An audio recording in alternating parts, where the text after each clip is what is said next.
സംഗീതമാണെങ്കിൽ അതിൽ തന്നെ ധാരാളം സംഗതികളും സംഭവങ്ങളും ഉണ്ടെങ്കിൽ പിന്നെ പറയേ വേണ്ട. തന്റെ ശബ്ദ സൗന്ദര്യം അറിയാൻ ആദ്യം മൃദുവായിട്ട് എന്തെങ്കിലും ഒഴിഞ്ഞാട്ടെ. ഈ മൈക്ക് ടെസ്റ്റിംഗ് എന്ന് പറയുന്ന പോലെ എന്തെങ്കിലും ഒന്ന് പറയൂ. മടിക്കണ്ടേ, പറയൂ. ഇത്തിരി പോലെയുള്ള താൻ തന്റെ ഭാര്യയുടെ അടുക്ക ചെന്നിട്ട് ഇംഗ്ലീഷ് യാതൊരു ദാമ്പത്യോടെ ശരിയാവുന്നത് കഷ്ടം. ഞങ്ങളുടെ പാർട്ടിയിലെ സൂര്യകുമാറിന്റെ മുദ്രാവാക്യം വിളി കേട്ടിട്ട് ഇഷ്ടപ്പെട്ടിട്ടാണല്ലോ തങ്കമ്മ അയാളുടെ കൂടെ ഒളിച്ചോടി പോയത്. Rare case. By the by, രണ്ടു വരി താനൊന്ന് പാട്. തന്റെ ശബ്ദത്തിന്റെ സൗകുമാര്യത ഞാൻ അതിൽ നിന്ന് മനസ്സിലാക്കാം. പാട്.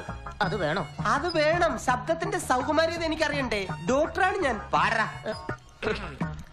ബലികുടീരങ്ങളെ ബലികുടീരങ്ങളെ